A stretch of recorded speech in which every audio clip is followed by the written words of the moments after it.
নমস্কার, আমার YouTube channel পরিবারের প্রত্যেকে আমি জানি নিশ্চয়ই খুব ভালো আছেন।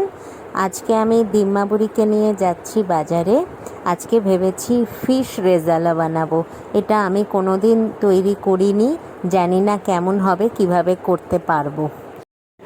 টালিগঞ্জের করুণাময়ীর বাজারে আমি বেশ কিছুদিন বাদে এলাম, আর তাতে কি হয়েছে, সব চেনা মাসিরা দিদি কতদিন বাদে এলেন, কিছু নিন না, এইসব নানা কথা বলতে বলতে মাছের বাজারে আসতে একটু দেরিই হলো। যাই হোক, আমি ভেবেছিলাম বেশ ভালো দেখে একটা কাতলা মাছ নেব, জ্যান্ত কাতলা, কিন্তু পেলাম না। ওই অন্ধ্রের মাছগুলো না আর খেতে ইচ্ছে করে না।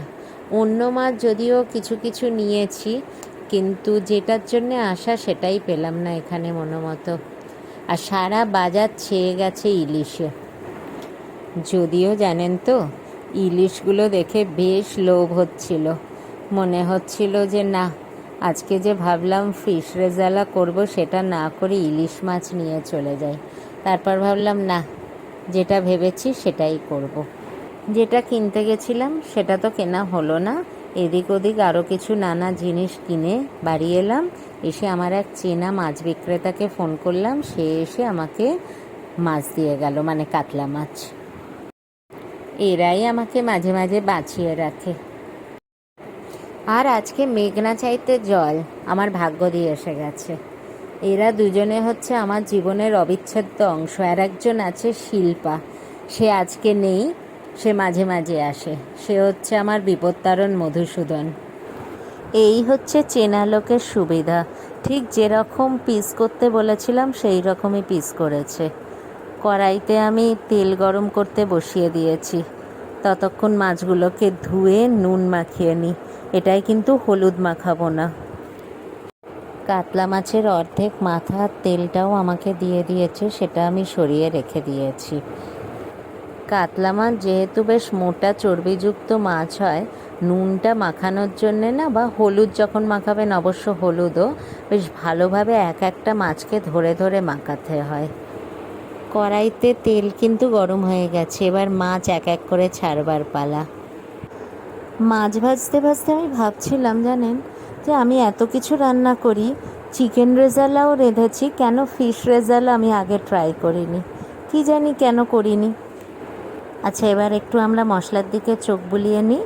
আদা কুচি, ছাড়ানো রসুন কোয়া, আর মোটা মোটা করে কেটে রাখা পেঁয়াজ, এগুলোকে গরম জলে সেদ্ধ করে নেব। রেজালাটা কিন্তু মূলত হয় মাটন দিয়ে।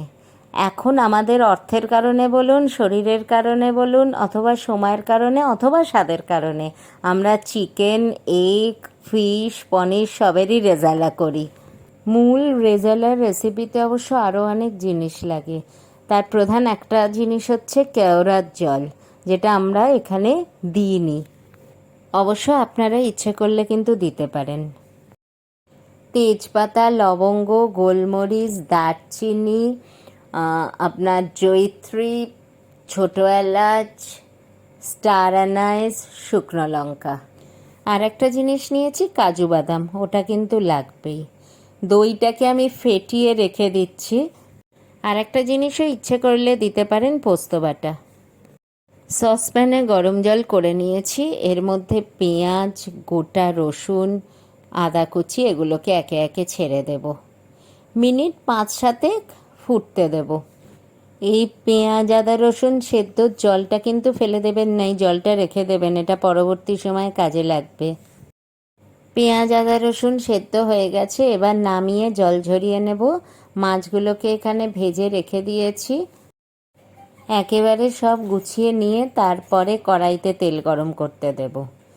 আদা, রসুন, পেঁয়াজের সাথে কাজু বাদাম পেস্ট করে নিই আগে। পেস্টটা কিন্তু একদম মিহি করে করতে হবে, দানা যেন না থাকে।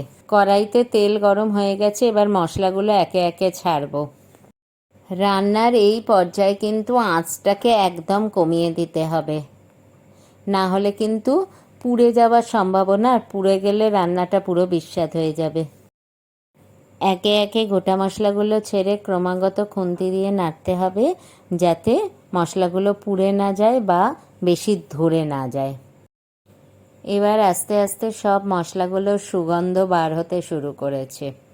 এই পর্যায়ে আমি যে বাটা মশলাটা রেখেছিলাম সেটা ঢেলে দেব। মশলাটা ভাজা ভাজা হয়ে তেল ছাড়তে শুরু করলে দিয়ে দেব টক দই। খেতে কেমন হবে জানি না, তবে গন্ধটা কিন্তু ভীষণ সুন্দর বেরিয়েছে। জানেন তো, আমি এমন কয়েকজন দক্ষ রাঁধুনিকে দেখেছি যারা রং দেখে এবং গন্ধ শুঁকে বলে দিতে পারবেন যে কী কী মশলা কম হয়েছে আর কী কী মশলা বেশি হয়েছে। আমি এর সঙ্গে আর একটা জিনিস যোগ করলাম, সেটা হচ্ছে কাশ্মীরি লঙ্কা। এরপর ওই যে পেঁয়াজ সেদ্ধর জলটা ছিল সেইটা ঢেলে দিয়ে, আঁচ কিন্তু নিচেই আছে, আস্তে আস্তে নাড়তে শুরু করেছি।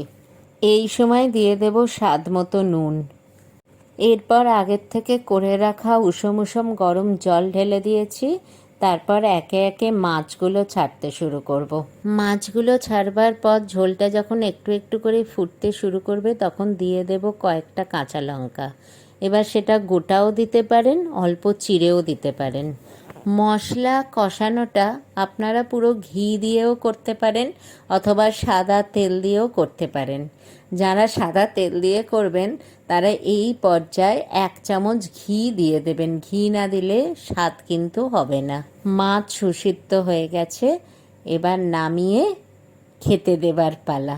তাহলে আজকের মতো ব্লগটা এখানেই শেষ করি। হ্যাঁ, আমাদের বাড়িতে কিন্তু সবার খুব রেসিপিটা ভালো লেগেছে। আপনারা প্লিজ রেসিপিটা রান্না করে জানাবেন আপনাদের কীরকম লাগলো। প্রত্যেকে খুব ভালো থাকবেন, সুস্থ থাকবেন আর আনন্দে থাকবেন।